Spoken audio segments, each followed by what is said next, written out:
I have a bottled Starbucks cold brew vanilla sweet cream premium coffee drink. The Nazis over at Starbucks only give you 11 ounces. Why can't you Thanks get for a nothing, coffee Howard Schultz. flavored coffee? Is this like When people say coffee flavored coffee, I want to beat them to death and leave their corpse in the town square. Good. It would be a mercy at this point.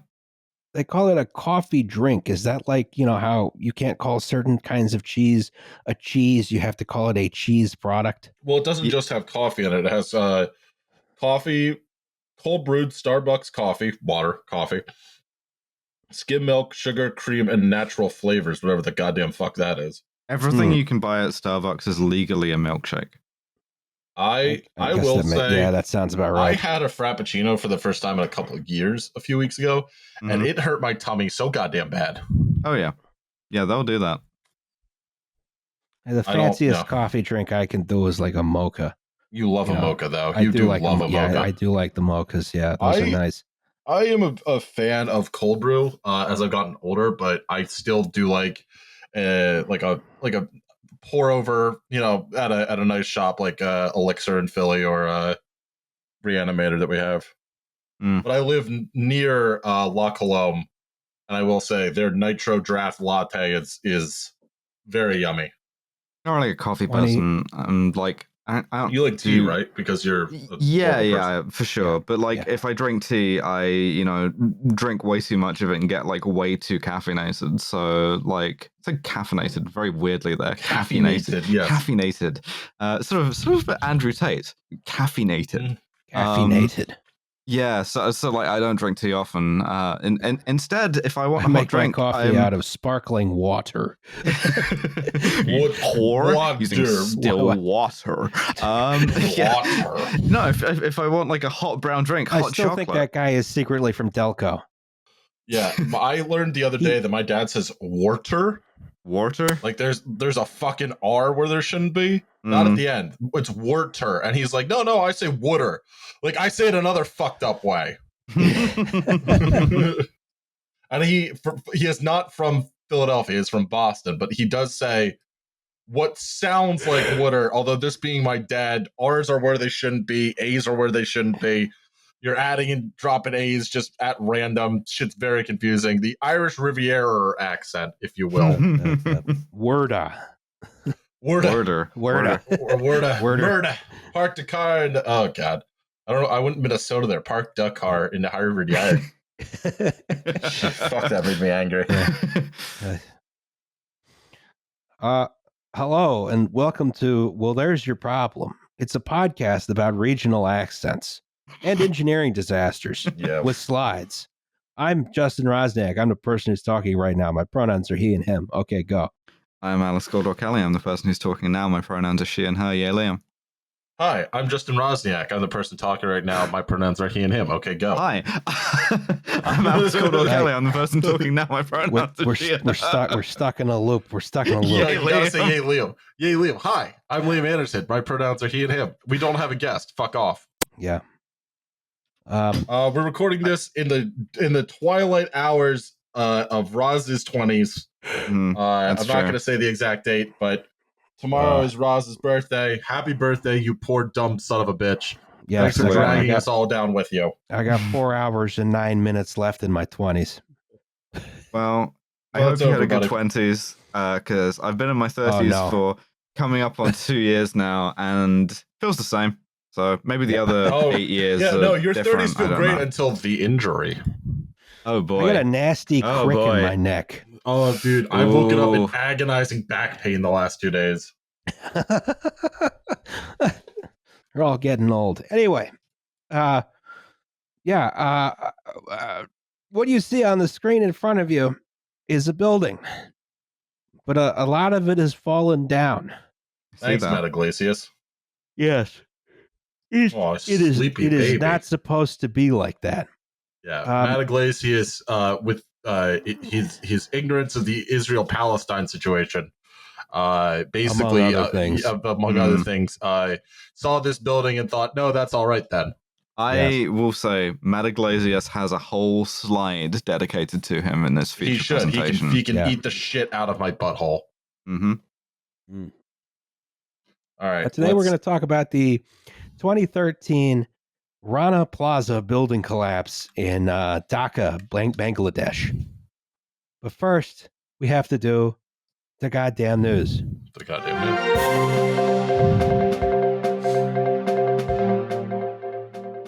What the fuck is this? That's wrong. This is a cheesesteaks in faraway places post. Yes, this is the city of Philadelphia on National Cheesesteak Day posted a picture of probably the worst cheesesteak I have seen in my life.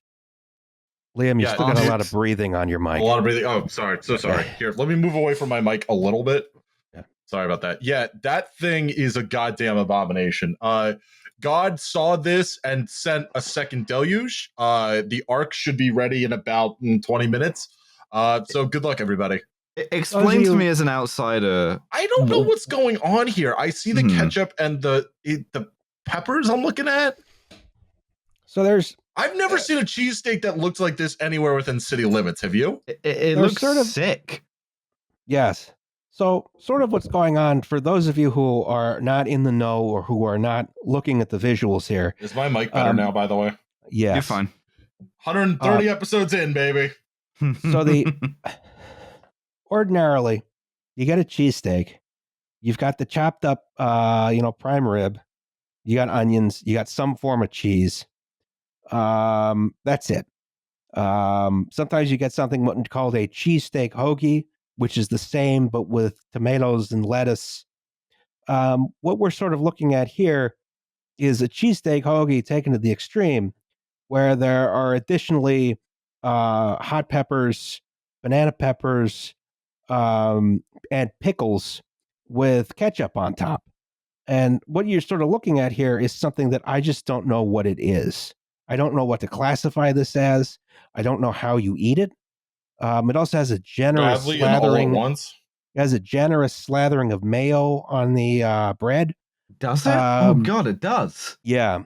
So this is I'm looking at it and it just looks inedible, right? I'm confused. I don't understand why they did this. I don't get that either. An AI has generated a cheesesteak. Right. I'm having real trouble figuring out how one would eat this, and I want to know like where this place, like Jim Kenny is from Philadelphia, dude. Yes. Well, they also mentioned that Jim Kenny has a much more conventional cheesesteak order, which is American cheese. No, American cheese, onions, and ketchup. That's Jim Kenny's order. This was posted by the social media team. Right. We didn't talk about our worder, did we, in the slides? Maybe it's the Philadelphia Watergate. Yeah. The water situation that turned out to be not real. Big nothing burger. That's what I had been saying the entire time, and nobody listened to me because they hate me. Hey, but it's another entry in my American politicians drinking glasses of water performatively folder. Yeah. Yes. Jim Kenny took the devil's milkshake. Yeah. I fucking hate the guy. Dude, you don't want to be mayor. Just fucking resign. Like, please just fucking resign. I'm begging you. Let Roz do it. A couple of our council members also took a devil's milkshake. I was a little bit earlier, though. Corinne just texted me Watergate and then texted me, I'm feeding you jokes. Sweetie, I had already made the joke. Well, apparently I said water. My bad. Sorry, folks. We also got to get you a non-mechanical keyboard. Sorry. Yes. My God. I'm putting it down. I'm putting it down. I'm moving away. I'm moving it very slowly. But yeah, I need to know where in the city this thing is from, because I have heard of a cheese. I have never ordered. Have you ever ordered a cheesesteak hoagie, Roz? No, because I think the concept is disgusting. No, same. I've had. Have you ever had a pizza cheesesteak? Because those are all right. I've had a pizza steak. Yeah, I like a pizza steak is fine. Ren, have you ever ordered a cheesesteak hoagie? She doesn't like them. Yeah, this has been sandwich chat. These people should be forced to move to Delaware, the state that God forgot. Unfortunately, we do not have the technology to make this rotate. No, we got to give this to Lauren. But yeah, you got to marry someone with like better judgment than you. And I great job. am doing that. I will say that yeah, Corinne has terrific judgment, and my judgment is questionable to bad. I mean, I will eat any disgusting thing placed in front of me, which is how I got this body. But even so, this thing is like it's nasty. Mr. Mayonnaise talking. No, I'm being scran. roasted for my cheesesteak order by my fiance. That's awesome.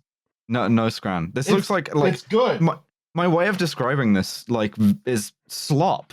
It appears as like an open-faced sandwich almost. It's like crushing the like bread outwards. Yeah, everything about this is wrong.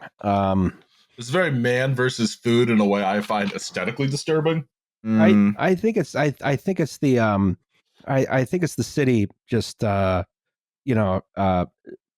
throwing up its hands, basically. I don't know like if the entire county government's been doing. Were they fishing for clicks, or do they have that amount of self-hatred? I don't know. I think it's probably both. Yeah. I will say Philly as a city is great because we hate everyone. We hate each other, but we hate all of you more. Yeah. What else? You want to keep going with sandwich chat? Because I just had a delicious sandwich today, actually, from Liberty Kitchen. But I just think the city should have more self-respect and post a good cheesesteak on National Cheesesteak Day. Yeah, I mean, there are also plenty of opportunities to talk about like Pat's and Geno's, which are fine. I will say I actually have a mini rant about this. Pat's and Geno's are fucking fine. Okay.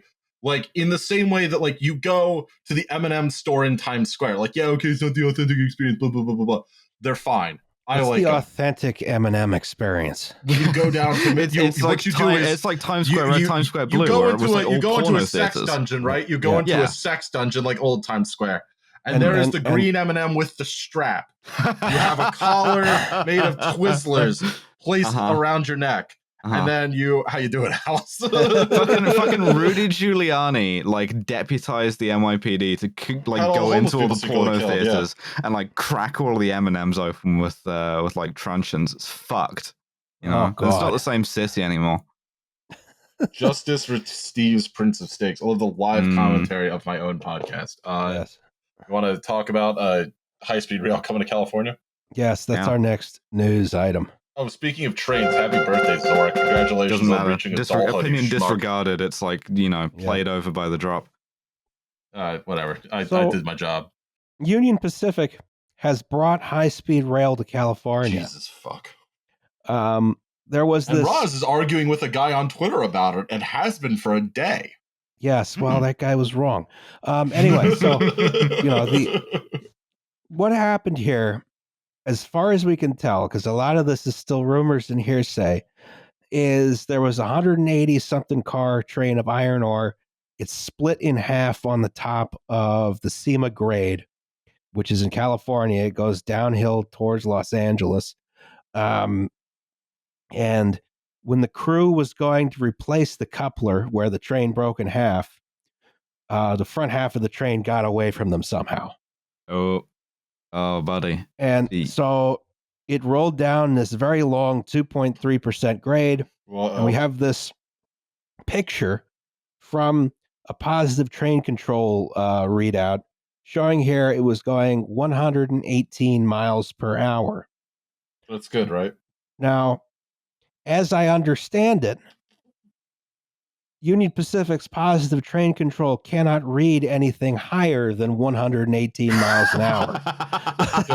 Off scale high. Fuck yes. Yes. So I want to say there are some people who unofficially clock this train at anywhere between 130 and 150 miles an hour. Sorry, what was Mallard's alleged record? 128. Oh, congratulations, UP! You did it!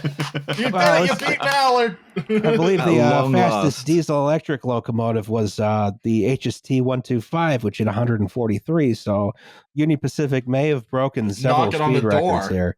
Possibly the fastest freight train in history. Incredible. You can see here it came off the tracks on this corner, and contained in here are 2 locomotives and 55 coal cars.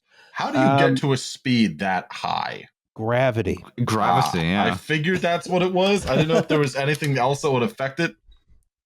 It's a really heavy train. Yes, there's a lot. Yes, right. We're not quite certain exactly how the train got away from them. We do know they bailed after it hit 15 miles an hour and it was not stopping because, if you're the engineer and you have full brakes, you have full independent brakes, and you have full dynamic brakes, and the thing is still accelerating, your work is done. Get off that train. Right. Godspeed. Yeah. You have checked all the boxes. You can go home now. Yeah. And jump, tuck, and roll. Yeah. So we don't know what happened. What you can really Did those see guys here survive? is I really haven't seen much about this other than you again arguing with that guy on Twitter. They survived, no injuries. They bailed at like 15 miles an hour to the best of my knowledge. So Nice. that is something where, you're going to sprain an ankle at the worst. But you can sort of see you can do a lot more damage jumping out of a locomotive at 15 miles an hour than a sprained ankle, bud. You got to use the parachute fall. Skill issue, Yeah.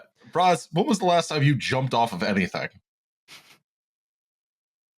That's what I thought. Yeah. Anyway, so this is like you can sort of see how all these train cars have completely shredded themselves into being completely unrecognizable. They're only going 55 miles an hour. Yeah, that guy.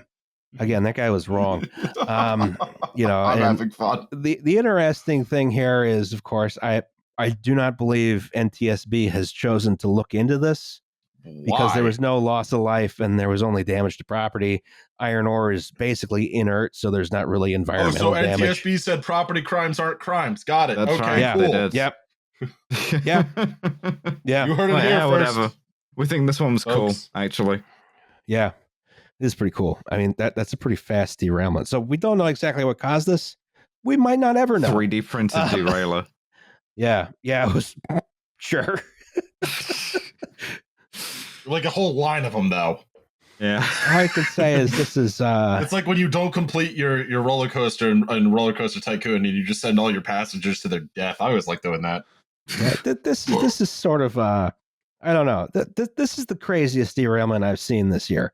And that's saying something considering East Palestine happened. This is by far the craziest thing I've seen in years, and we're just probably not going to learn anything from it. Guy just straight up forgot to put the brakes on. Well, possibly what happened was this is sort of the rumor at the moment, is that after they had replaced the knuckle, or while the conductor was going back to place the knuckle, the engineer Knuckler, I hardly know her. Trying to recharge the brake system so they could move the train back and put the train back together. And they wound up in this sort of limbo state where there was enough pressure in the brake pipe that the brakes were releasing, but not enough pressure in the brake pipe that they could put the brakes back on. It's a weird state. Yeah, this is sort of, there's a lot of stuff there that doesn't quite add up either. Because theoretically you'd be able to put it back into emergency. There's a whole lot of stuff here that does not make a lot of sense. And again, I don't know if NTSB isn't looking into it. I don't know that we're going to find out what happened. Mystery train. Ghost train. Mm-hmm. Ghost train. I just hope that somewhere there's like surveillance footage of it going by at 130 miles an hour. I would like to see that. Well, no injuries, no environmental damage. I guess we should never think about it or learn anything from it. I'm always saying this. Yeah. In other news, if this had only leaked a few hours later, you would have gotten the Roz Joker laugh Mark II. I don't know. I would just start screaming, Trump, Tramp, Trumbo, Termp, Drump, Tarmb, Orange Man, Troom, Trumbo. America's America's wettest president, once again in a pickle, in a commotion. He is being arrested for paying off Stormy Daniels. Yeah. Is it a crime to pay off a porn star? Yes, because it's campaign finance, a thing we as Americans obviously give a shit about. Yes. It was like tax evasion too, or like an accounting sort of misdemeanor too, right? I do like, obviously the shit doesn't matter. Because the rich are just going to do whatever they want and nobody gives a shit about this stuff anyway. It is fucking hilarious that he's going to be arrested. Like, that's very funny. I do think, and I've never said this before, I was not someone who really thought he was especially funny. I thought he could be funny in sort of a mean way. I think we give him Twitter back for as long as he's being like arrested. That's true. I need to see those tweets. I mean, he does have Truth Social now. I believe that Elon should. Oh, isn't he unbanned and just won't use Twitter? He is unbanned. Yes, and a fit of pique. What he said on Truth Social was, "These thugs and radical left monsters have just indicated the 45th president of the United States of America and the leading Republican candidate by far for the 2024 nomination for president. This is an attack on our country, the likes of which has never been seen before." I don't know. Fort Sumter was pretty high up there. It is likewise a continuing attack on our once free and fair elections. The USA is now a third world nation, a nation in serious decline. So sad. So that's a lot of words, man. That's too many words. Yeah, he's kind of lost it here. Although I do appreciate indicated. Yes, he's nervous. He's panicked. And this is like one of 3 indictments that are coming down. Well, there's one that's actually much more serious because I don't know if you know this, but you're not supposed to use your lawyers as tools to do crimes. I hear that. Your lawyers aren't supposed to be committing crimes themselves. And I believe a federal judge ruled that attorney-client privilege no longer applies to certain stuff for him. He's got he's got the classified documents thing. Yep. You know how bad you have to fuck up as a lawyer to get that shit taken away from you? Oh, yeah. Real bad. He's got the classified documents thing. He's got, like, potentially a couple of other Fed things. He's got, like, election tampering in Georgia, where, like, the Atlanta state's attorney, wants him bad for that. And then he's got this one thing in New York. So, he's just going to be bouncing around getting arrested, which is hysterical to me. It's not like the idea of the Trump tour live from San Quentin. It's Donald Trump. as you've put in here, Justin, there is plenty of precedent for running for president while in prison. Yes, he will be the next Eugene Debs. There's something. When one man is not free, I am not free. Donald J. Trump. I want to point out something interesting that the AI has done generating this image. Look at this man here, right? Yeah.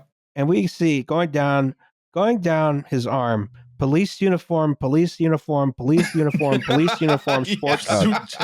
Yeah, sport coat, 1 inch of linen.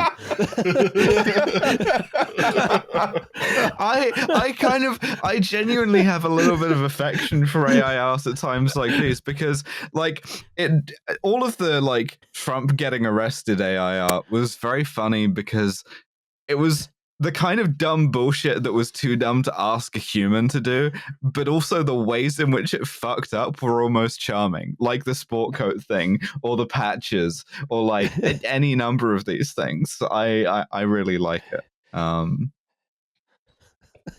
Getting arrested by the suit cop. The suit cop. The fucking menswear cop. It's like menswear guy, but like he's been sworn in and he's just like sewn a cop patch. Joseph A. Bank Police. Yeah. It's the it's like a warehouse, but they're warehousing humans. I will say one of the other funny things that's happened is, and I think it's like funny simply in the context of fucking over Ron DeSantis.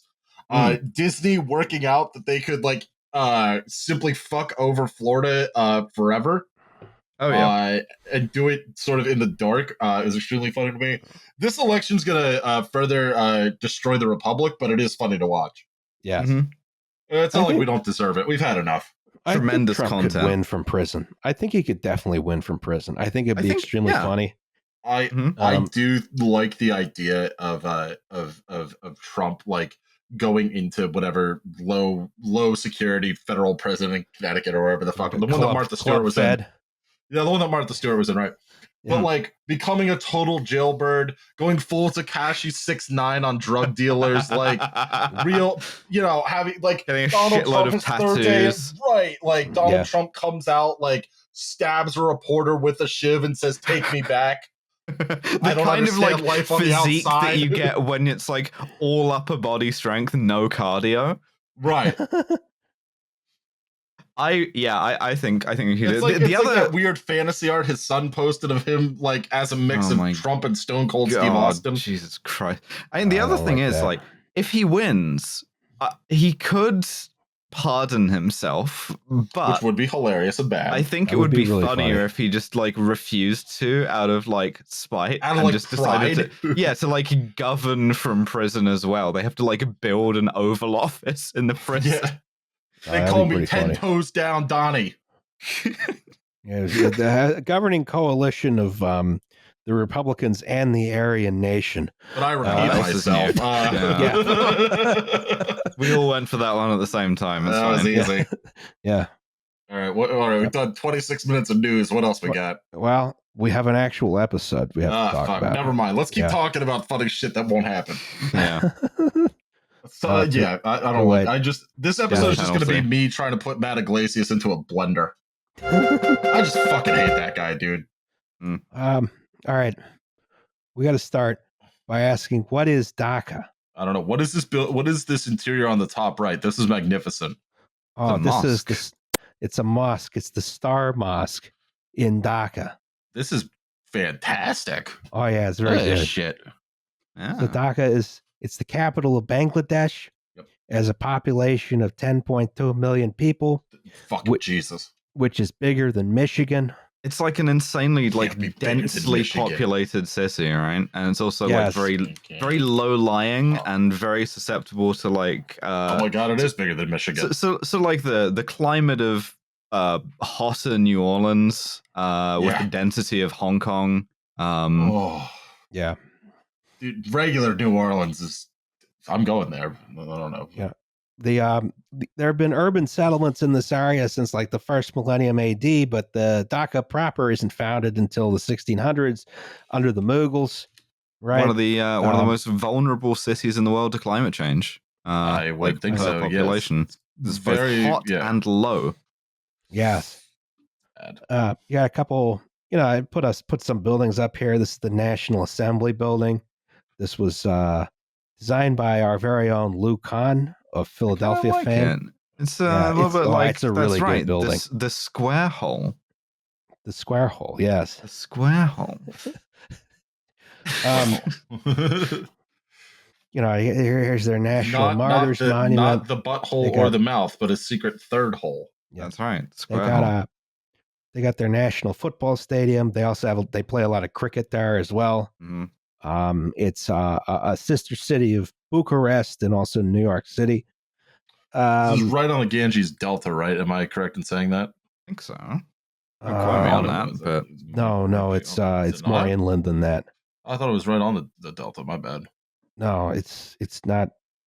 The Ganges is in India. Oh, this is weird. So I've got the wiki up. Lying on the Ganges Delta. Oh, that's funny how that works. This post has been fact checked by real Bangladeshi patriots. Yeah. Who you calling East Pakistan? Suck my fucking dick. Okay, that's right.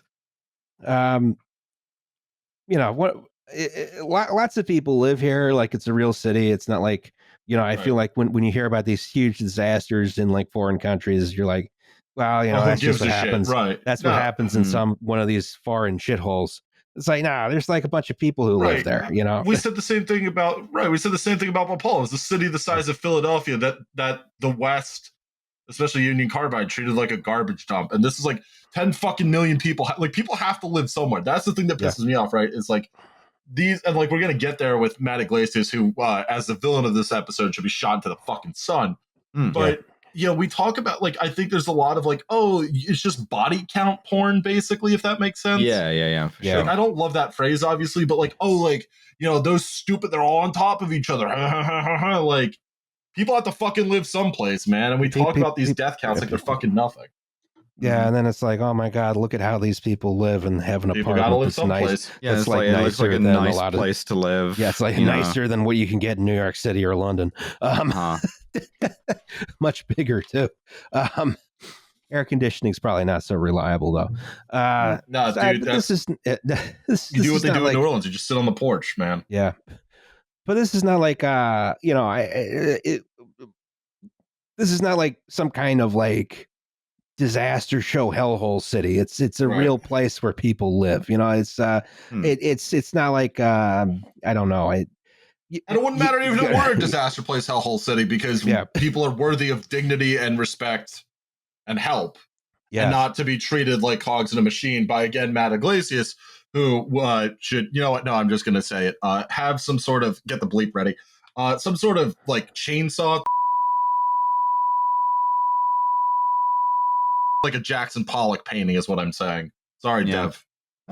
I guess the main thing to say is that, like, there kind of isn't a place that is solely like disaster city. That like everywhere is like a full place, and this is like a full place, and it's people like live their full lives here. People are born here, live here, die here, worship here, have fun here, have terrible things happen to them here. Like, that doesn't make it any less worthy. And I know that someone in the comments is going to be like, why are you being so sanctimonious? And it's just like, we're not. It's just that people love this body count porn shit with these countries. Yeah. Well, one of the major industries in Bangladesh and Dhaka proper is the textile industry.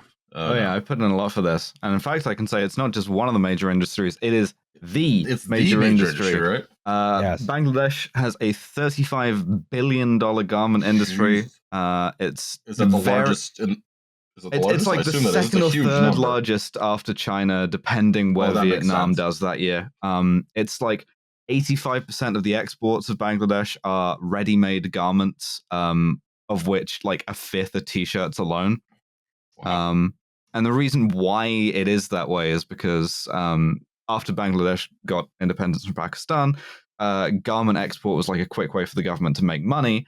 And garment export used to be very like deeply regulated by something called the 1974 Multi-Fiber Agreement, which imposed quotas on developing nations as to how much clothing you could export so as to not like destroy the manufacturing economy of the developed world.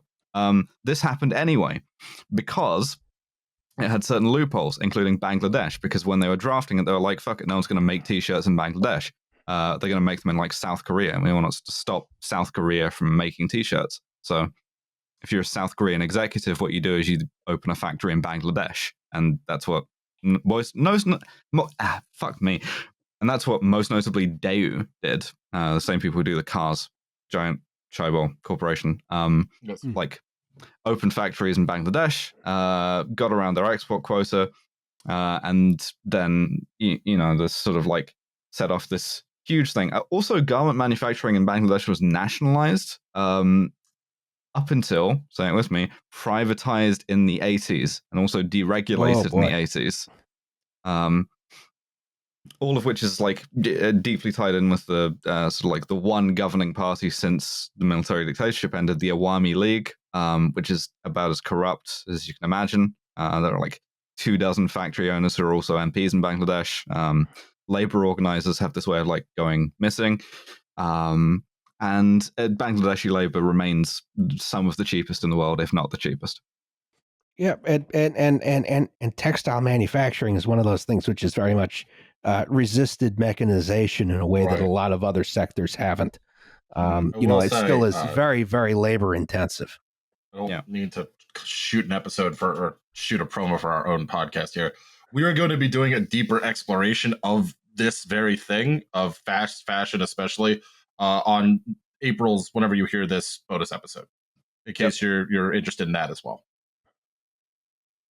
But Yeah, yeah, looking forward to I can you talk more about the lack of mechanization and why? Is it just like it's just cheaper to do it with humans, or do we have a reason? Or I have no idea, to be honest. I'm Alice, not. do you I'm know? not super duper. It's sort of both. Yeah, I mean, it's cheaper, but also there's a lot of like finicky work, and what you want to do is like That makes sense. separate out the kind of like more intricate operations with the like more sort of like scalable ones.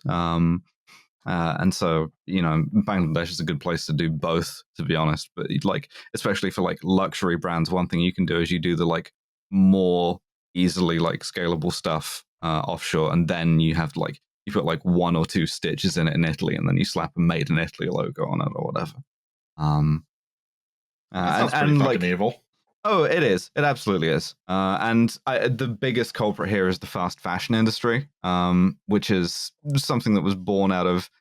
Actually, along with the multi-fiber agreement, this was another attempt to protect Western manufacturing. This was this idea of quick response manufacturing, the idea that you have like very like short lead times and you're able to like scale things up and down quickly. Instead of protecting Western manufacturing, this got offshored also, and so you end up with this business model where you're able to like Shine or like Zara does, where you make thousands of different products in like small batches. They sell out quickly, so they seem exclusive. When one sells, you scale up the production, you sell like thousands of them, flood the market, and then you just rinse and repeat. Yeah, this work is all, by and large, it's it's done by women. They're very, very low paid, even considering the low wage scale in Bangladesh, right? And you have lots and lots of these very small manufacturers. They're subcontractors of subcontractors of subcontractors, right? It's the actual supply chain is very hard to scrutinize. Just at some point the stuff shows up on the shelves and don't think about it, Yeah, right? especially if you like Sure. if you don't want to scrutinize it, which is Right. a lot of like buyers certainly don't. If you're wondering about child labor, by the way, certainly used to be a thing in Bangladesh to an extent. I understand still is, but like one of those things that has been clamped down on to the extent that it is like getting better. But who's to say? And then also all this stuff is made out of cheap and nasty materials, right? Oh yeah, 100%. Because that's like also an imperative of fast fashion. That's why like it's shitty to work around. It's shitty to live around the manufacturing of leather is the worst. Like synthetic leather, even real leather. Tanning is like nasty. Tanning business. is disgusting. Yeah, and you will get cancer. Don't you worry. Yeah. Bangladesh If you does don't a get lot something, of it. if you don't get something worse first. Right. Yeah. Now we have to talk about. Oh, this picture here is supposed to be an example of one of the cleaner and healthier Bangladeshi textile mills. Yeah, this is good practice, Yes. Yeah. It's got lights.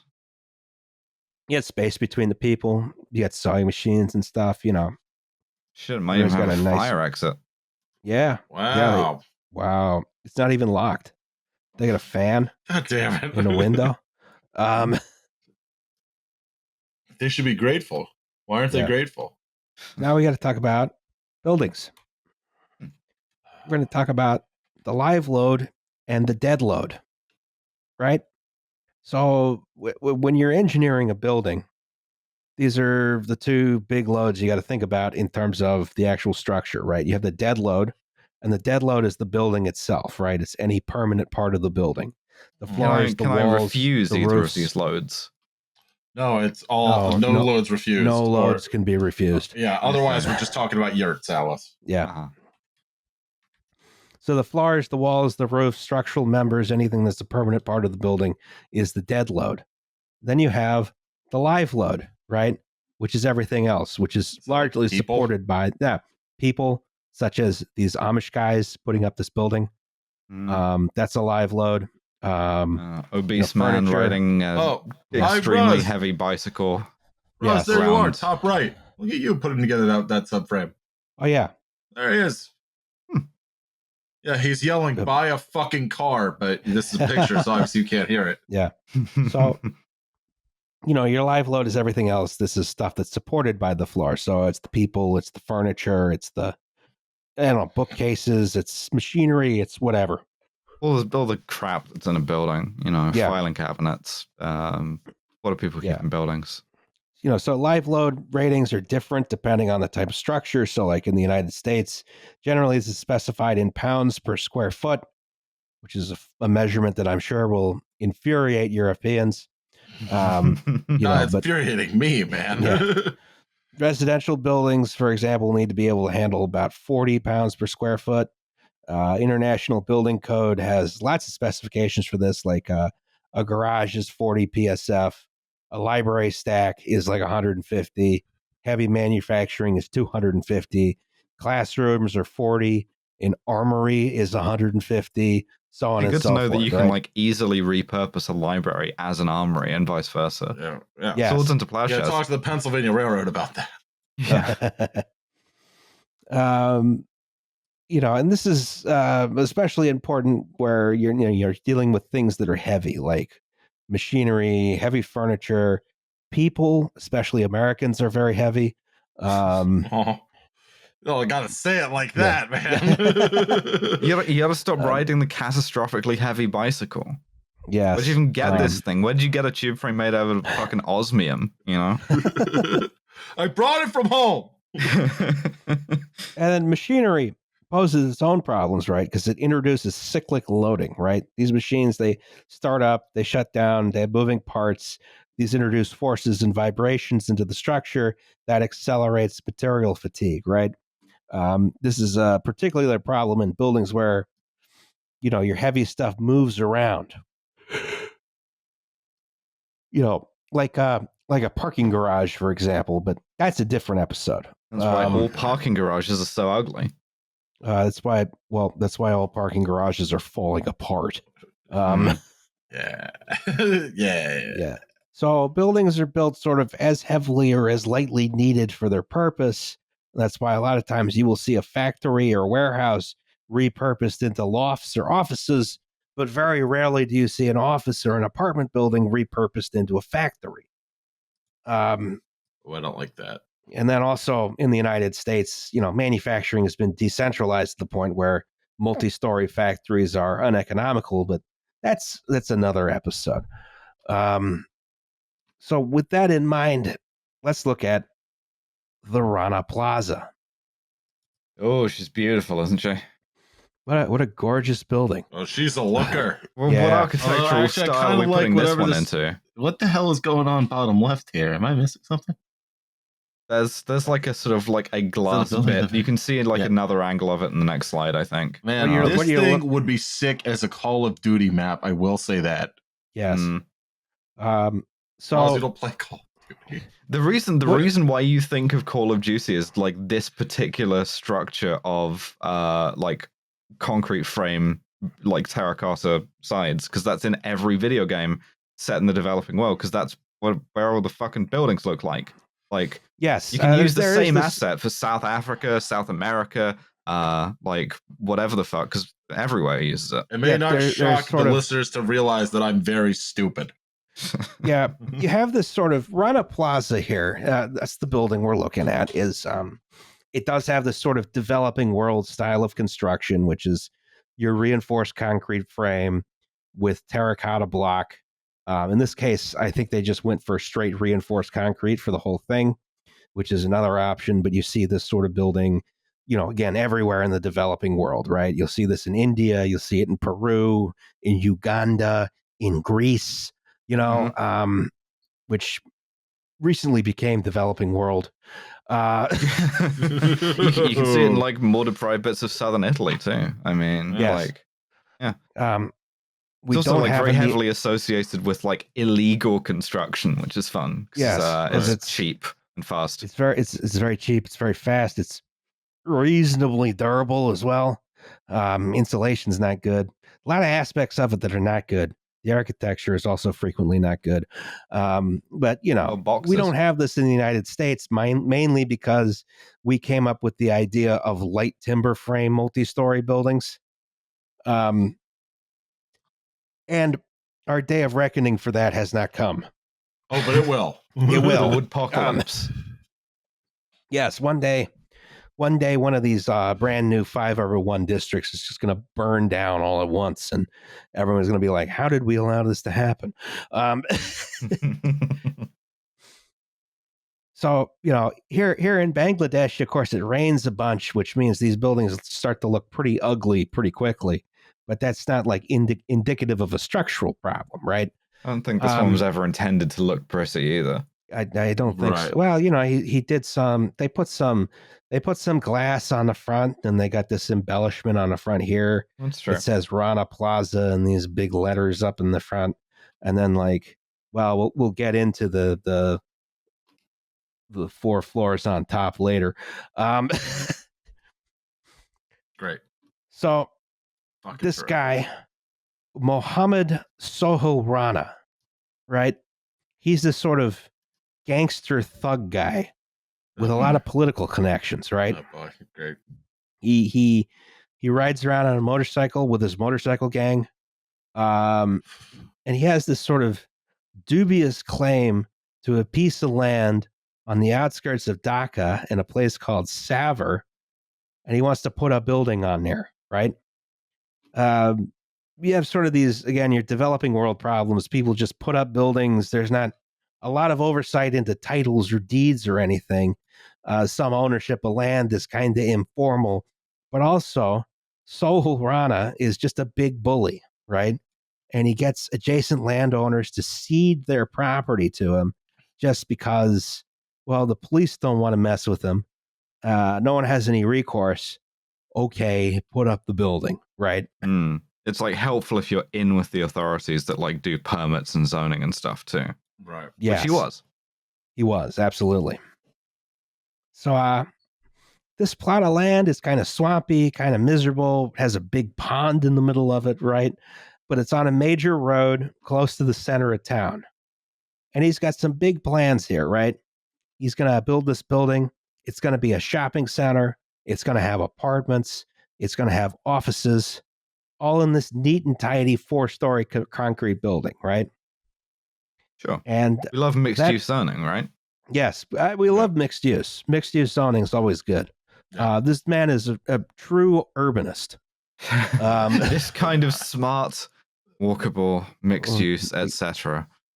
Totally illegal in the United States. Yeah. Yeah. Don't worry though. Our day of Kindle reckoning is coming. Yeah. We have sowed the wind, and we shall reap the whirlwind. By which I mean a bunch of our houses burning down, especially mine. My house is going to eat shit. So this building was finished in 2006, right? Sure. But Rana, he's a wily fellow, though. He's a wily fellow. And he feels the tides of the economy changing, and he contacts his political buddies to get the permits changed. The Rana Plaza shopping center would now include factories. Oh, boy. That's exactly what you want to hear, like above you when you're when you're shopping. Is like, yeah, you can go to the shopping mall to buy the clothes that were made upstairs. No, those go to the west. Farm to table, but for cruelty. No, just hearing like a bunch of lathes and shit immediately above you, and you're like trying to buy like shoes or whatever. Mostly sewing machines. Thousands of sewing machines. What is a sewing machine but a lathe of fabric? A lathe for stitches. Yeah, Roz. No, that's not how a lathe works. Yes, it is. Shut up. A lathe removes material. Sewing machines add it. So they'd be 5 factories, all making clothing for big Western brands, right? So in 2011, construction begins on the upper 4 floors. And the final configuration of the building is 5 floors of textile mill on top of the shopping center and the apartments. The 9th floor was never completed, presumably because of taxes. It seems like there's this real trend in Bangladesh. I just going through Google Maps, honestly, of you leave the building unfinished, which I know is like some places don't charge you fully on property taxes until you completely finish the building. So that's a strategy there. But this is a problem, right? Because Rana has done exactly what we mentioned before is not common or acceptable or easy, which is converting a residential or commercial building to industrial use, right? Well, that's the kind of ingenuity and like know-how and entrepreneurship that makes these countries the workshops of the world. This is true. This is the kind of can-do attitude that we just don't have anymore in our woke society. Yeah, no, luckily the vanguard of America down there in Arkansas is going to let those 12-year-olds die for country, and for the ingenuity of working at the Tyson plant. So we'll have the finest mechanically separated chicken you ever did see. And with that, we will rebuild America and make us a great power once again, and so on and so forth. And then Donald Trump. That'd be cool. Sorry, if he kind of like no, if he like Bud Dwyer's himself on national TV. That's the funniest. Murder suicide of the debate, right? He pulls out a grenade and just like chucks it at Ron DeSantis. I think if he gets like indicted and he like goes for a cop's service weapon, I think that's maybe the funniest. That's probably pretty funny. That would be pretty funny, yeah. Then John Hinckley's himself, that would be all right. All right, back on topic. Sorry. Now, textile mills don't have especially heavy equipment, right? It's mostly sewing machines and tables. But what they do have is a lot of people, right? So once this addition was completed, somewhere between 3,000 and 5,000 people worked in this building. In the one building? In the one building. That's too many fucking people. Jesus Christ. Right, now I see why the like slide you showed us is like the best practice one. You've got like more than like a foot in between each table. Yes. For comparison, each individual twin tower, the 9/11 twin towers, had about 7,000 people clocking in each workday. I don't even want to think about what this density looks like. It makes me want to throw up. A lot of people work in this one building. All right, well, we killed Liam. Reasonable. I mean, I'm not feeling so good either, to be honest. This is it's pretty grim. I don't imagine there's a lot of light in this building either. No, this is very much just a cube. You can also see on this photograph here, you can see the rebar sticking at the top where they were pretending to build the ninth floor. That's like not antenna. Oh, okay. It's not antennas. No, that's rebar sticking out. You can see the adjacent building too. They got the rebar sticking out of these columns because again, they're like, the building's not finished. Don't tax us. The other thing is based on the sort of like density and everything else. The thing I would worry about first of all, and this happened contemporaneously. A couple of like really bad examples of this in Bangladesh and garment factories is a fire. Yes. Because this looks like an absolute death trap, but the death trap I would be like most concerned about with a bunch of fabric lying around next to a bunch of machines that are running all the time is something catching light, Oh yeah, or going full Isadora Duncan and just having the shit strangled out of you. Jesus, yeah. Yeah. So anyway,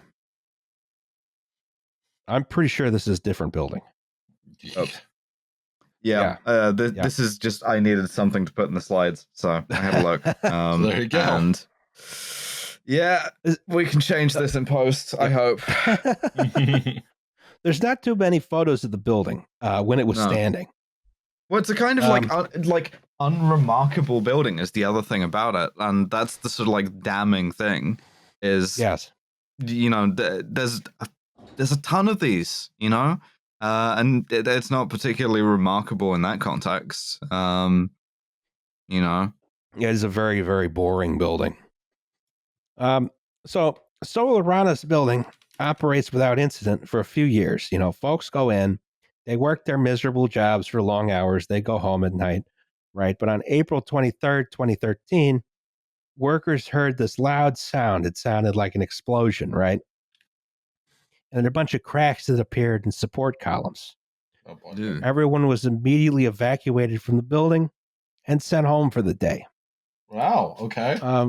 Now, this was also while there was this sort of general strike against the government going on, which is something I haven't. I had a hard time finding details on. Like, I'm pretty sure it was anti-ruling party, but because, of course, our boy Rana is pro-ruling party, he everyone had to come in. But on this particular day, everyone gets sent home. Now, that evening, an engineer inspects the building. He takes one look at the columns. He's like, I'm getting the fuck out of here. It's not fit for That's occupation. how you know it's good. Yeah. Building's in imminent danger of collapse. I used to live in a building that was deemed unfit for human habitation. But Rana is like unfazed, right? I bet he is, that motherfucker. The press comes around to film the building that night, and he shows the journalist the cracks, and he's like, this is just problems with the plaster. This has nothing to do with the building, right? Okay. So this is no serious structural problem. Now, it should be noted that if you hear loud sounds and cracks in the plaster appear, that is an indication that structural members are moving around, right? Which is generally not something you want in a building. You want everything to stay still. But even if that were the case, Rana was still lying because the whole building was raw concrete. Didn't have plaster.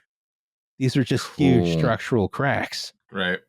There was another thing I found, which is that when workers like asked about this the next day, the local authorities, I think the mayor or like the local MP, like essentially told them, yeah, it's fine, it's safe. We looked into it and it's we safe. looked at it. Yeah, I looked at it and just like, yep, that looks like pretty solid building. Flatly a lie. It's made of concrete. You know how strong concrete is? Yeah. So, all right, there's these big problems. And the next day, no one in the shopping center goes to work. The shopping center's closed. The apartments are evacuated. The offices are evacuated. The textile mills tell everyone to show up. Of course. So they do. Right? Now, Dhaka does not have consistent electricity, right? There's lots of power outages. There's brownouts, often dozens in one day. So lots of buildings are equipped with these large and heavy diesel generators. They can spin up in seconds if there's a power outage, so work can continue largely uninterrupted, right? And this building was equipped with a few of those generators, right? Yeah, they put them in the ground floor or a basement. No, they put them on a roof. Well, you know, they got to exhaust somewhere. Yeah. I mean, personally, I'd think that'd be like a pipe or something, but, you know, I'm not an engineer. It's expensive, Al. Yeah.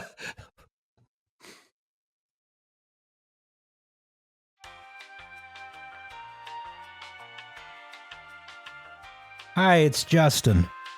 So this is a commercial for the podcast that you're already listening to. People are annoyed by these, so let me get to the point. We have this thing called Patreon, right? The deal is you give us $2 a month, and we give you an extra episode once a month. Sometimes it's a little inconsistent, but, you know, it's $2. You get what you pay for. It also gets you our full back catalog of bonus episodes, so you can learn about exciting topics like guns, pickup trucks, or pickup trucks with guns on them. The money we raise through Patreon goes to making sure that the only ad you hear on this podcast is this one. Anyway, that's something to consider if you have $2 to spare each month. Join at patreon.com/WTYP pod. Do it if you want. Or don't. It's your decision, and we respect that.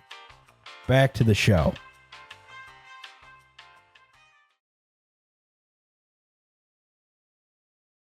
So, anyway, 24th of April, 2013, the shopping center was empty. Of course.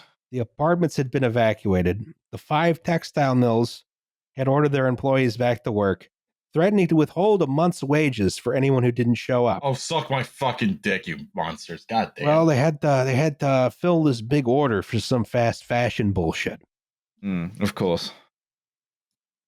So the workers showed up, and that morning the power went out. and the generators turned on. Now, workers in this building had noticed for a long time that the whole building would shake and shudder when the generators turned on.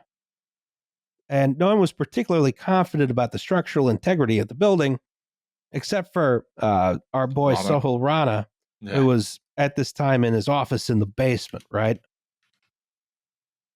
So the building started, as usual, to shudder and shake, but this time the shaking didn't stop.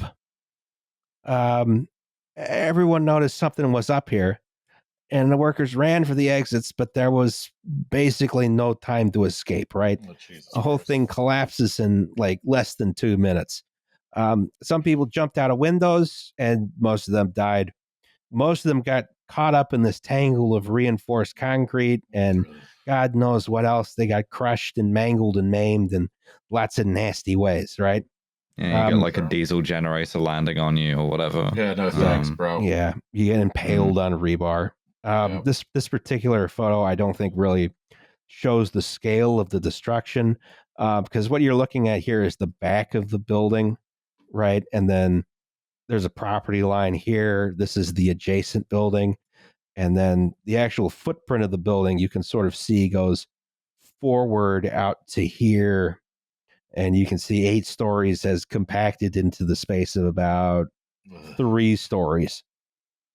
You can sort of see the front frame of the building in there, the decorative frame. So yeah, that's gone poorly. And this is like pretty much purely down to like excessive load, right? That's not just like straight up excessive load. Yeah. Okay. We're not like implicating any other like design or like manufacturing or anything. It's just you put too much shit in the building and it fall down. Well, there's definitely a design issue here. Is they added 5 stories that they weren't supposed to add, and it wasn't designed for. Funny how that works. The foundation was not designed for that amount of load. The ground was not necessarily capable of holding that load without a better designed foundation. So it's built on top of a pond, right? Yes. Yeah. That's not to say you can't do that, but you have to engineer for it. Which this guy did not do. I mean, do we know anything about like? Did he have an architect? Do you need an architect? Was the same engineer who designed the building and the additions? The engineer who designed the additions was the one who fled the building and saying to get everyone out. Oh, cool. I do know that. There was also an architect involved on the first 4 floors. But he was not involved on the subsequent 4 floors. Oh, terrific. Yeah. Because he was implicated in this disaster for a bit, and he was like, I told them not to do it. What can I say? They're like, I've seen them building this 4 times. We can just like copy and paste, you know? Mm-hmm. Right. So yeah, this building sort of pancakes into a very small space. Here we can see several floors, which are now less than 2 feet high. Yeah. Don't like when the building is a crumple zone. Yes. So you're sort of looking at a situation where, like, this building by weight is probably 2/3 concrete and 1/3 humanity. Just on account of how many people were working in there. So this building collapse is very loud. Lots of people noticed it happened, and they sort of thousands of locals run out to help instantly. But it's very, very difficult to navigate the wreckage, right? You can't clear out these huge. You can't clear out these huge pieces of concrete by hand, right? Right. You just have folks sort of squeezing into these narrow passageways in the rubble to help people out. Some of the rescuers get trapped in the rubble in the process. Yeah, I mean, I read about like people trying to do what is a complicated like urban search and rescue thing and like sandals, and you're like, yeah, man, trying to pull off Superman shit with no tools available to you. Yeah, for sure. Yeah. The injuries people get are like really heavy, like blunt bodily trauma stuff. Yeah, it's real nasty shit. You got the blood and gore and entrails everywhere. You got a guy trapped under the wreckage who's still living, but like he's got like intestines falling out, all kinds of nasty stuff. And it's very, very hot in there just because of the amount of body heat, and then, friction from the collapsed building and just ambient heat because it's Bangladesh, right? Right. One of the things they do is they use sheets of fabric from the buildings, like improvised slides to get victims out. Oh, Jesus. Another thing that guy is wearing washing up gloves. Yes. The other thing they do is there's lots of people trapped under the wreckage, but like only a limb is trapped or something. So there's lots and lots of these improvised amputations without anesthesia to get people out from under the wreckage. It's real nasty stuff. Well, I can't wait to hear. I, for one, can't wait to hear what Matt Iglesias has to say about this. Yeah. I have some improvised amputations in mind myself. Yeah. I'm gonna separate his head for the rest of his body. It's real difficult to overstate how nasty this situation was, right? It was kind of you ain't lying, dude. Jesus fuck. Like there's much more gory accounts than anything I can say. If you want to go look them up, you fucking depraved freaks. Yeah. And then there's this sort of low-level cover-up by local officials, right? There's lots of international assistance offered for the rescue and recovery effort, and they're like, "Nah, we can handle it," right? And they decline this assistance repeatedly because, God forbid, anyone find out what's going on inside these textile mills. And these it's a national prestige thing too. You want to be able to say like, no, we've got it. We've got like the military and the emergency services on it. We're not a basket case. You're a basket case. We're not suspended. You're suspended. So these rescuers who are largely ill-equipped, a lot of them don't have any kind of PPE or anything. They don't have the equipment they need to do the job. They're the ones doing the job. And so the rescue effort is slow. It's haphazard. Not especially effective. They apparently also try and call it off a bunch of times early. The government sort of like gets their dusts their hands and goes, well, nobody's left alive in there, so don't worry about it. The last living person they pulled out of the wreckage was 17 days after the collapse. I'm going to kill somebody. Yeah. Final toll here, 1,134 people killed, 2,500 injured, and those injuries were mostly very bad. Mostly amputations. Yeah. So like this is a third of a 9/11. Yes, this is a third of a 9/11. Yeah. In a small building. That's sort of one of the things that gets me there. Is like, this is not that big of a building. Like this is. And there's like hundreds, thousands of these just in like one city. Mm-hmm. I mean, like I feel very strongly about this kind of shit is about to make me a Maoist third worldist, right? And that we've sort of successfully managed to just offshore all of this stuff that used to happen in our own countries. Triangle Shirtwaist, all the rest of it. And we'll talk about that at some point, I'm sure. And just put it like just far enough out of sight for most people not to worry about it or be bothered by it. In return, we get sort of fast fashion or whatever, some leech state theory. We get enough treats to keep everybody whose labor is exploited people, here right? Gets enough treats. This is sort of like the sharp end of it. Right. Yeah. And, the thing that sort of gets me is like, it's not too much more expensive to put up a building that doesn't fall down. No. Right. It's more sustainable because you don't have to shift all of the production. It doesn't matter. That's not the imperative. The imperative is to cut costs all the time. Yes. Right. But also it's not that expensive to put up a building that doesn't fall down. No. It hurts you in the long run if the building falls down. Yeah, but Like- as we know, capitalism doesn't do long term. It only Right. This does is true. short term, and it right. you know, like In fact, it penalizes long term. yes, yeah, absolutely. And so it's just able to keep immiserating. Yep. And we'll get to sort of like the argument that capitalism makes for itself in a couple of slides' time. But it badly depresses me to think of the fact that this is like the way it is for most of the world by population. Right. So we can get more treats, and Yeah, so like- the people who are being exploited here can get more treats. Obviously, I think this is obviously an indictment. An indicated of capitalism. I am spelling it wrong.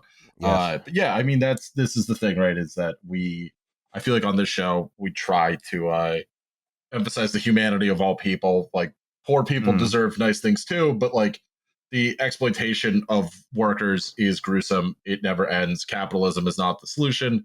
And I hope that these people have a nice time. Yeah. Obviously, Well, the it's idea like of field amputations like it's the goddamn Civil War because people are just trying to feed their fucking families is just heinous and grotesque. it's this wedge that's been sort of like knocked in between sort of like the working class of developed countries and the working class of developing countries. Right. And it's brutal. And like thinking about the idea that like in aggregate, like the average person, if you like picked at random, this is closer to their idea of work than yours or mine. Your stupid email job that doesn't Yes. matter, right? Yeah, for sure. Is this a DeWalt Sawzall down here? Yeah, I think so. Yeah, I think so. Yeah. Wow. They weren't kidding when they said they were ill-equipped. Yeah, the guy coming towards you for your like field amputation, he's got like a Harbor Freight hacksaw. Oh, no. It's like you're gonna need believe like me, a What a couple hell of believe me. those. Believe me, Yeah. I'll take my chances.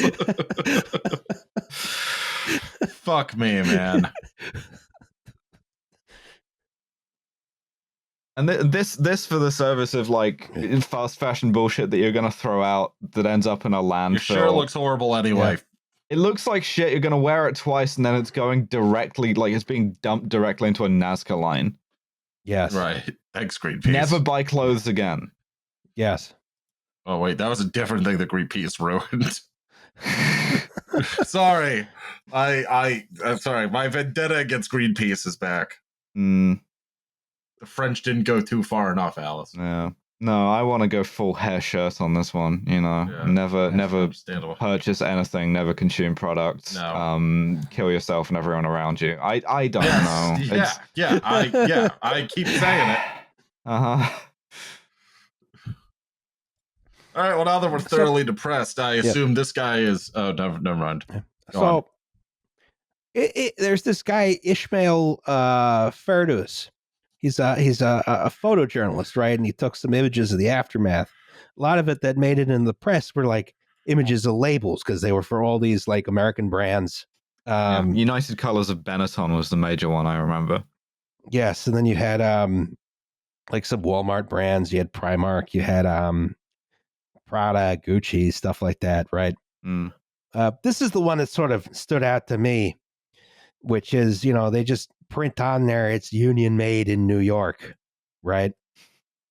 And I'm kind of like, well, that's fucked. probably not. It doesn't seem to be the case.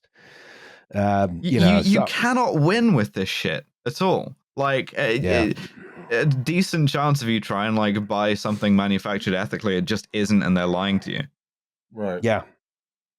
There's no ethical consumption under capitalism, even if you try. Man, that's the thing. Like for the guts of Matt Iglesias. Yeah, there's no ethical consumption under capitalism. Often used as a kind of excuse for why you should purchase things. Seldom understood as a sort of nihilist statement of despair. Mm-hmm. And like the other thing about the Nazca line thing, and I'll talk about this when we do the fashion episode, is that the production of all of these things is completely uncoupled from demand. You not buying it doesn't mean they're not going to make it. They're going to do it anyway. This is like it's like a sort of a net being trawled, right? Like making a bunch of sort of like low volume, like quick response, different products to see which one takes off. It doesn't matter whether you buy it or not. It's just gonna exist in the world, and if it doesn't work, they'll keep making new things until something pops off, and then they'll keep making new things after that. What's the logic of dumping it in the desert, though? Are they like, well, maybe we'll come back and use it one day? No, it's just cheaper. Yeah. It's like they did with the ET video, they did with the ET Atari game. Yeah. Yeah. Landfill was expensive. And, if anyone asks any questions, you can do the sort of like disposal, sort of like flip side of this coin and be like, yeah, we certified the disposal of this. I saw this story about how a bunch of sneaker manufacturers had been like touting, we recycle this sneakers to like send kids to school or whatever. We turn this material into like athletic track for like young athletes or whatever. And then a great piece of investigative journalism, they just put some trackers in the shoes that they sent into this, and found all of them being like resold in the Philippines. And at least resale is better than just dumping them. But like, it's all like this, right. Like, I don't mean to sort of like say, oh, you should never try and like consume sustainably because it's all futile, right? What I'm saying is that capitalism is a poison, and any attempt to do green capitalism, sustainable capitalism, is always going to be like fucking is alive, entangled or with at best a band-aid, but not a meaningful one. Exactly. It needs root and branch structural radical reform, starting with Matt Iglesias. Oh, okay, you said it. All right, cool. Now Dev has to censor both of us. Hey, Dev. Hope you're having fun there. I hope for tactical micro bleeps.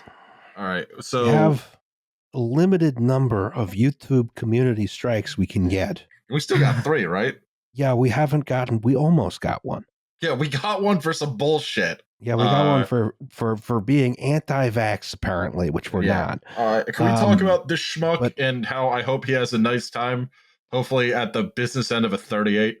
Well, first we got to talk about a different schmuck who we hope has a nice time. I was talking about the guy on the next slide. We'll get to the other guy at the business end of a 38. Okay, so cool. Our boy Rana, he was in the building when it collapsed. He's short as shit, dude. Mm-hmm. He crawled out and ran for the border. You motherfucker. Yeah, but they got him at the like Indian-Bangladeshi border. And he and like 40-ish other people got charged with a variety of things, including murder. I will say I love this arrest photo, if for no other reason than the guy in the back wearing sunglasses looks baffled as to why he's there. I don't know. State police! Whoa! I was drinking. I think he's mugging for the camera pretty good, actually. Yeah. This is serious. Like my service pistol is this man's back. Yeah. So how Rana, he got like, they convicted him of tax evasion on like building the building. He got like 3 years in prison for that. The murder trial, that only restarted last year and then stalled again after like 9 years. Jesus. Every other defendant, there are like 40 of them, like minor officials, the engineer, shit like that, all of them except him are out on bail, have fled the country, or are dead. And he's just like in jail indefinitely. His lawyer says he wants a trial. The like families and of the like bereaved people and the victims, they want a trial. Someone doesn't want a trial. So I don't know what kind of like collusion or like fucking corruption is being embarrassing shit that would come out, or illegal shit, obviously. Yeah. But it's just sort of like in limbo at the moment, and is likely to remain so indefinitely. He's not having a great time, but yeah, well, exactly. Yeah, he's sort of like played this sort of like game of politics and has come off with stay in jail forever, which is not as much as he deserves, but more than you might expect. Joey, have you ever been in a Bangladeshi prison? God's sake. I do like I said, the facial expressions in this photo are incredibly amusing to me. We've got Everyone guy in here who just knows, woke up. right? Guy who's been drinking for 14 straight hours, wearing sunglasses. Guy looking down with utter contempt at our boy Rana here. Very professional, beret-clad, I assume, lifer cop. And then the guy, hopefully wearing one of his own shirts, who, again, hopefully off camera, will be staring down the business end of it sometime soon. Oh. So I assume labor conditions improved and Americans stopped doing horrible things. Oh, and buddy. Oh, my buddy, God. I put together a few things about this one. So, in sort of like the aftermath of this and a couple of bad fires the year before and that year, Obama suspended Bangladesh's preferential tariff, which was sort of like a big deal economically. And this sort of worked, thanks Obama, because it led to the 2013 Bangladesh Accord, which is a 5-year sort of like structured framework, which ended in 2018. It's like a legally binding sort of like reform thing on buyers. And you can check and see which brands signed it because a lot didn't. Most notably, like American ones, but like Walmart didn't sign it, Levi's, Target, Gap, Disney, IKEA. That's not our problem. That's a problem that was caused by a subcontractor of our subcontractor. Well, Yeah, exactly. That wasn't yeah. us. They're afraid Yeah. that they might have to like have some actual liability for any of this Human shit. rights! Kill yourself! But so a whole lot of no, it's fine. So a whole lot of like frameworks and accords and commissions went into the Bangladesh ready-made garment industry. And now, as a result of these things, there are a lot of articles from McKinsey and IFC sucking themselves off about how well all of the frameworks and accords and commissions are working. Of course. As to whether or not they worked, I don't know. Exports of ready-made garments from Bangladesh have more than doubled, still going up. It's Bangladesh is on track to become like a sort of like middle-income country pretty soon. So quite possibly things have gotten materially better, but this is still very much the sharp end of international capitalism. And the real shit remains activists on the ground. I highly recommend sort of a pressure group called the Clean Clothes Campaign. I would like us to put a link to their website in the description. You can donate to them, and you should. I like how I said that like I was going to do any of that. It's technically my job, and I was forgetting. Yeah, but sort of like they're good, along with a bunch of others, including the ILO and like various sort of like labor groups at pressuring companies. And because the best thing you can do in this case is actually on us, right? If you pressure a Western buyer to be like, hey, why are you killing people in order to sell me clothes? They are more likely to respond to it. They care more about your purchasing power than they care about their labor power. And there's still no official monument to this disaster. Oh, cool. The only monument that exists is one that was put up by the Communist Party of Bangladesh. You can see it here, very traditional, sort of two hands holding the hammer and sickle. It's right up in front of the building, or where the building once stood, right on the road. And the government's trying to demolish it, but there have been like these sort of human chain protests preventing them from doing that for like years now. Yeah.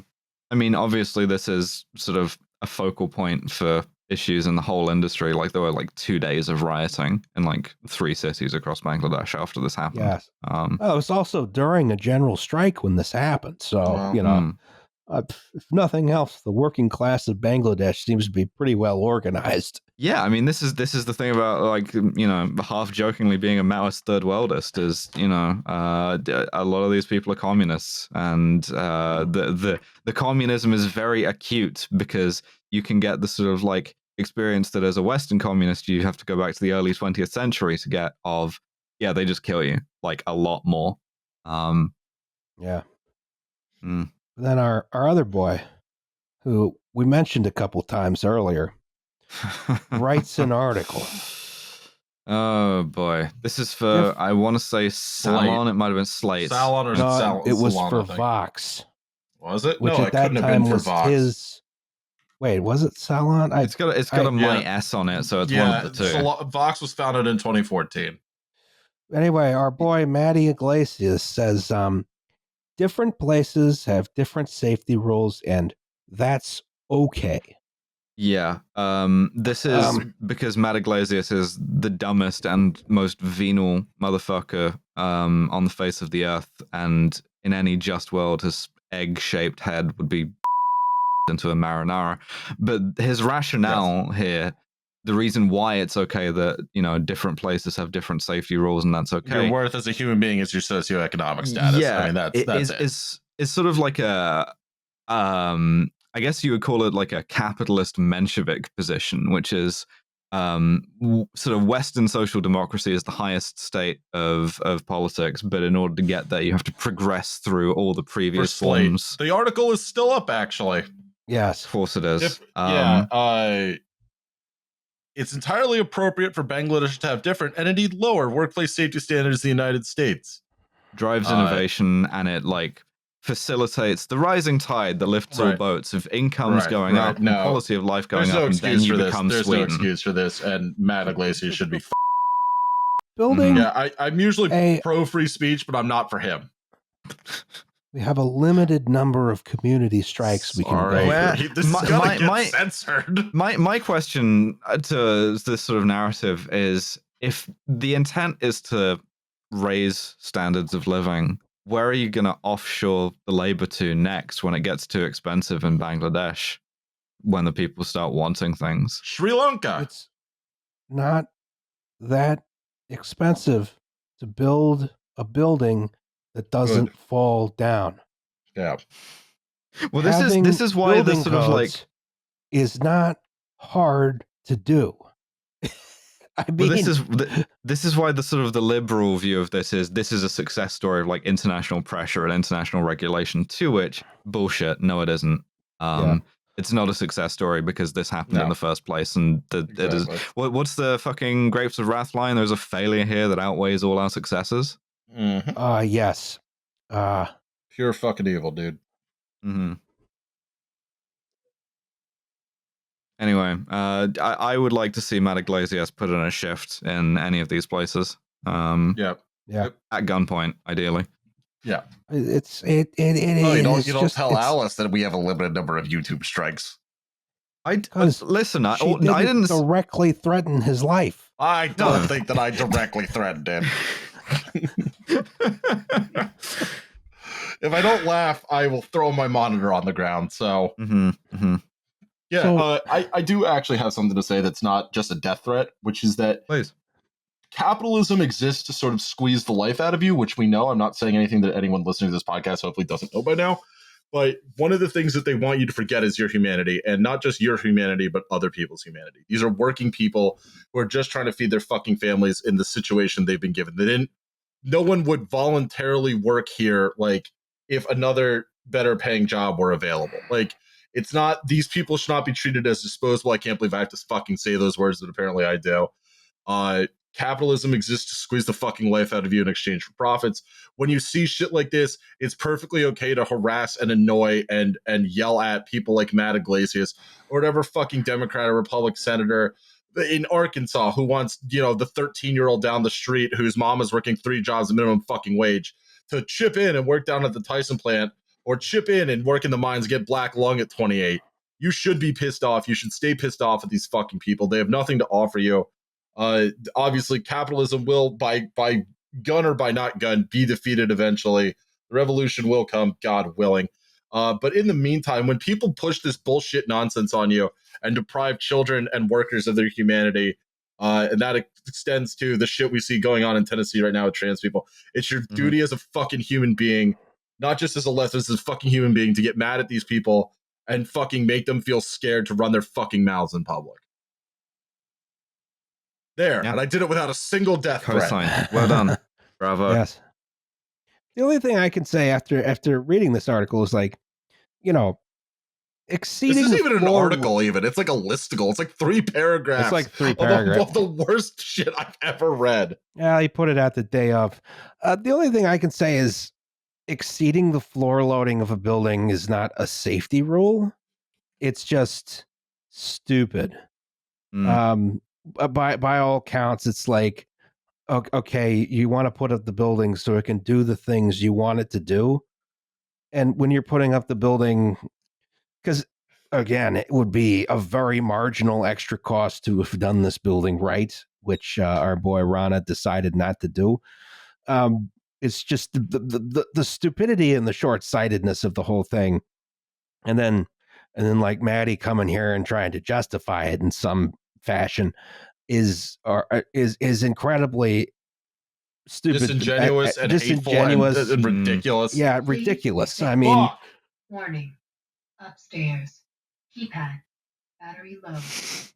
Hey guys, I can't control that. Corinne did that in the middle of recording. You need less computers in your house, Liam. No, I'm a tech enthusiast, not a tech, not an engineer.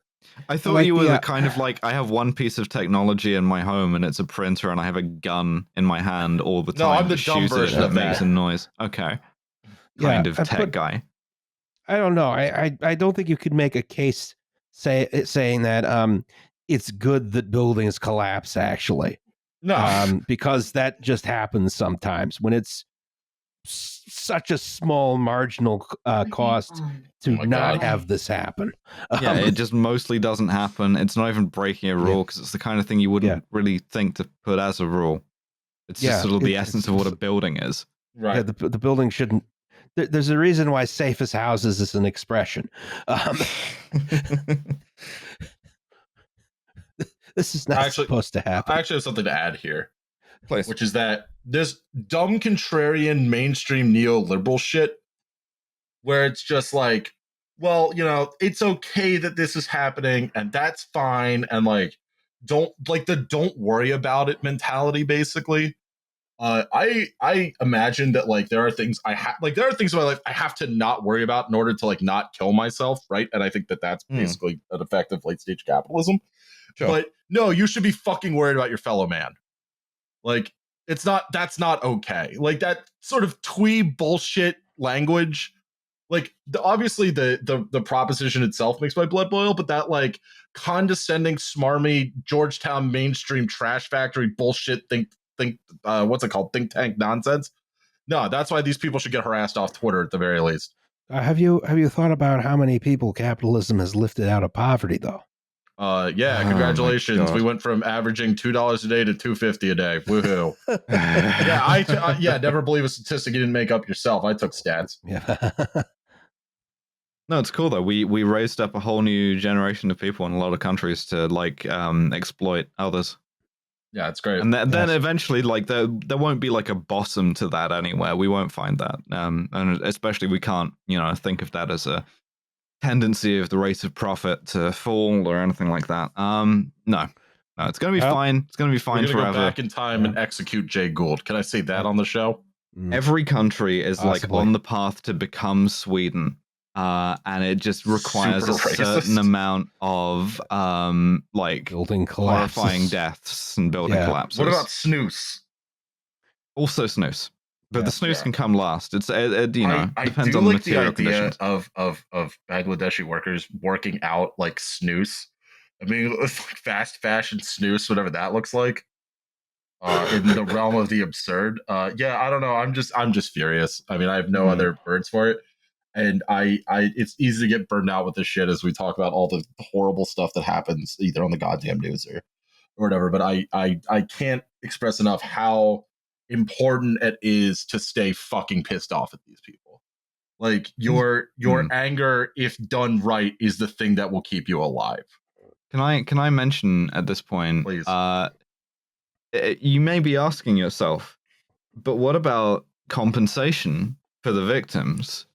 I'm about to throw this monitor on the ground. No. What do you mean no? What do you know? What do you mean no? Well, a couple of brands offered compensation. Primark offered $200 per family. If you were able to provide DNA evidence of your relative's death in the collapse. So don't bother. Like that's worse than just saying fuck them. I would rather you spit in my face than do that. Of the eat the shit out of my ass, Primarch. There is a compensation fund. There are 28 brands that contracted for garments in Rana Plaza, and 7 of them contributed to it. It's it's about like from this article from 2014. It was at that point about $40 million short. I got nothing. All I can say is there's a book, Wretched of the Earth by Frantz Fanon, which has only become CIA more agent. Yeah. Mm-hmm. Only become more relevant over time. All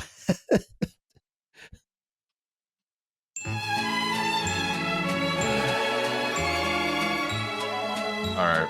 Let's before I blow a blood vessel, let's just do the fucking safety third. Yeah. We have a segment on this podcast called Shake hands for danger. Fuck. I jumped the gun. I'm sorry. Whatever, dude. We almost got it. Safety third. What am I looking at? Oh, polymers. That's the thingamajig. Yeah, that's my question. That's the contraption. That's the contraption. It's the doohickey. What do you want? The whatchamacallit. Yeah. Now, we had a long discussion on Twitter a while back about what is a doohickey, what is a whatchamacallit, what is the thingamabob. Was I banned from Twitter for that discussion? Possibly. No, this is more recent than that. Anyway. I don't know. I don't pay attention. Hello, Justin, Alice, yay, Liam, and guest. Shut the fuck up. No guest. Here's a safety third that involves don't go in the hole and risks. Oh, I love not going in the hole. Risks of imminent soup-like homogenization. During my gap year in my university studies, I was employed in the chemical industry. More Huge specifically, mistake. It's like you never listened to the Chemical Workers song. More specifically, great song. Polymers. The facility produced thermoformed plastic products using 2,500-pound rolls of plastic sheets. These rolls were extruded in-house, which was my job. You would think that melted plastic at 400 degrees Fahrenheit and 1,000 psi is the most dangerous part of the facility, and you'd be wrong. Yeah, it is fun to watch, though. I've seen thermoforming videos. It goes like, Oop. Great. Thermoforming is a rather wasteful process. You really just let that die on its ass, huh? I did a whole little thump thing too, and it's got nothing. I made a little like hand gesture and everything. Well, I can't We're see not the on hand. Camera. I know, but I was just saying. Well, I was committing to it. it. I don't know. I don't know. I could be doing all kinds of funny gestures right now. I'm gonna do this know. with my hands. Yeah, I'll do this with my hands.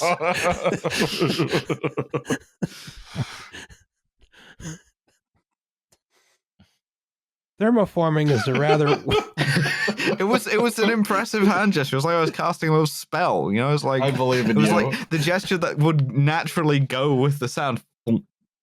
Alice, your camera isn't even on. No. I'm trying to paint a picture with words. Oh, you do such a good job. Yeah. Okay. Thermoforming. Is a rather wasteful process. This one broke us, I think. We just like the whiplash going from Matt Iglesias to safety third has just fucked all of us. Oh, you wait. This one has some whiplash in it too. Oh, fuck my ass, dude. I'm reading down. I don't want it. Yeah, just go. I'm just not reading. I'll be quiet. Okay. After the parts are created, there's a lot of excess around the part that must be cut off in order to have a finished part. Yeah, it's called circumcision. Look it up. This is done using a trim press, which punches the part out of the continuous sheet and cuts the sheet up into pieces. These pieces are then fed into a grinder. Attached is an image of the trim press that is the subject of this incident. See this machine here. Scary. Yeah. The sheet containing completed parts comes from the left and is fed through the rails along the top of the machine, coming down vertically into the big orange block on the right of the machine. The completed parts are then pushed out of the right side of the machine onto a table, while the scrap is dropped below. These are dropped directly down a 10-foot hole into an industrial plastic grinder to reclaim the material.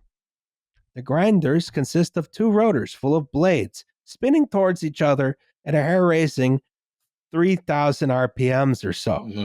Whoop, drop my keys. Yep. Whoop, drop my watch. Well, There was an access chute about 1.5 feet in height and 5 feet in width underneath the table of the machine on the right of the image that was at a 45-degree angle to the vertical drop. This was so that packing workers could throw rejected products down into the grinder without needing to carry huge boxes of scrap everywhere. Herein lies the issue. It is entirely possible and regular in that it happened at least once a shift that scrap would get jammed up inside the chute, causing a pileup. This requires a packer to insert what was effectively just a metal stick into the access chute in order to free up the scrap that got caught up. I wonder. Poke and stick. Yeah, I don't know how they get they just have the Green Bay Packers on call or what. Anyway. go Paco, baby. On this day in particular, the jam was particularly foul in that poking at it with a stick was insufficient to free the caught plastic. Instead of shutting the line down and obtaining the confined space entry permit necessary to enter the pit underneath the grinder used to maintain it, the individual responsible here became possessed by an intense desire to create an OSHA reportable hazard and traumatized everyone in the building. Oh no. The individual in question opened the hatch on the access chute to the grinder and inserted his left boot into the chute in an attempt to clear the blockage. No, you motherfucker. What? Please, no, do not do this. Yeah. Hey, which is your least favorite leg? Evidently, this did not work as intended. I am unsure as to whether the entry was intentional or accidental, but at some point, this individual's second leg also entered the access chute. Stop doing Hey, that. what's your second least favorite leg? Before anyone could stop him or even realize what in the world he was planning. He then became entrapped within the access chute to the grinder. Only his upper body remained outside of the 45-degree part of the access chute, and that was all that was stopping him from falling straight down the 10-foot drop into the angry rotating blades of chunky marinara. I'm very glad I think I'm too fat to fit down a 5-foot wide shaft. So I'm praying for it. Well, it's Send me down sideways, motherfucker. It's 1.5 feet tall. I think I would have a problem as well. Yeah. How tall are you? I know how tall you are. Within seconds, we rushed to his aid. An emergency shutdown was initiated of all machines on the line. And he said he didn't want it. I hate my legs. Yeah. Why did we hire this guy? All he talked about in the interview is how bad he hates his legs. Got the same attitude as someone who's been trapped in the wreckage of Rana Plaza for 3 days. Jesus. Yeah, dude. Yeah. No one ever accused us of being tasteful. That's true. My mom, my A dad, 10-foot drop going towards like a couple of Harbor Freight hacksaws. Yeah. We're gonna get yelled at in the comments for this one. I will deserve it this time. Sorry. The thermoformer and the trim press successfully shut down in under half a second. The grinder, meanwhile, began its process of breaking. No. This would take at least 30 seconds, even under emergency stop conditions, for the momentum to be dissipated. It took a titanic effort, not at all aided by the fact he was now panicking during the rescue, but we were able to successfully extricate this individual without him falling to a fate of certain soup-like homogenization. Bars were swiftly installed into all grinder chutes, making them too small for any adult human to enter. The moral Now, of the the children, story... however. Welcome to Willy Wonka's Hell World. Yeah. So many fucking minced Oompa Loompas. Yes. It's turned into paste. What do you think the chocolate was made of anyway? God damn. The moral of the story is don't go into the hole, especially if the hole contains spinny blades of crushification. I will do my best not to. I feel very bad for this idiot hanging out of this hole. Like, especially since the brief is like, remain calm. Otherwise you will fall in the hole. Yeah, absolutely. That's one of those situations where I think I would probably panic. Oh yeah, I'd definitely be panicking. Yeah, yeah. Thermos full of human being soup. I know. But this is what happens. This is what happens when you go in the hole. Don't go in the hole. We keep folks. telling you not to do it. Yeah, I would be pissing and shitting and screaming and crying, and praying to God that I was fat enough not to fit down the hole. Unless of course it's your hole that was made for you. In which case I can't stop you. You fit seamlessly down that hole. Yeah. Ugh. Yeah, why didn't they just weld a bunch of like steel or iron bars over all of those holes in the fault? You know, solved it. Easy. No, you guys are freaks. They did. Skill issue. Oh yeah, they did, didn't they? Whatever. Oh, you mean in the manga? Why didn't they just put bars over? Don't they do that at the end? Well, like that would make a lot of something? sense to me. Yeah, that's what I would do. In that case, I definitely want to put some kind of like just don't alert the public to the existence of the holes in the first place, and then quick expanding foam or something. Yeah, get some foam in there. Get some some bars over top. Put you could probably cover it up in such a way that you wouldn't even notice they were there. Yeah, you could just be walking around past your hole. You wouldn't even know. Your hole might be out there right now. You don't even notice. Your hole could be like within a mile of your house, and you wouldn't even notice. Wouldn't even occur to you. You would never get turned into a horrible string monster. Yeah, that's the beauty of public engineering. Yes. Oh my God. Liam, did you get in the hole? I'm in the hole, Alice. I'm down here with some sort of what's the thing they use on submarines to periscope, and it's not going too well. Finish this bitch up so I can go to bed, dude. Okay. That was safety third. All right. Shake hands for danger. I'm a psychic. Our next episode will be on Chernobyl. Does anyone have any commercials before we go? We're going to be tasteful about that one. Yeah, I actually do have a couple commercials before we go. Hey, so I'm setting up the P.O. box tomorrow, hopefully. The new one. Number 2, if you wanted a shirt and you didn't order a shirt before, you need to DM the podcast on Twitter because I'm running it literally out of my house at the moment. Nice. Union Pizza Send on me vacation. my shirt. Yeah, sorry, I'll get on that. I probably won't, but I'll say I will. Number 2, that's I think that's actually all the news we had. Other episodes should be out. Inshallah. If you want to submit a safety third, we never remember to say this. So people keep asking me. You email wtyppod@gmail.com. We'll get to it. Yeah. The other thing keep them is to page and length, please. The other thing is if you're gonna DM the Instagram account, looking for Roz's Lovin'. I have an Instagram account. Corinne runs that one, so stop doing that. Incredible. Yeah. Okay. I'm looking for you, baby. Wow. All right. Well, I think that was the podcast. To you. Let's do it. Happy birthday to you. We got 2 hours and 20 minutes still. Dear Roz.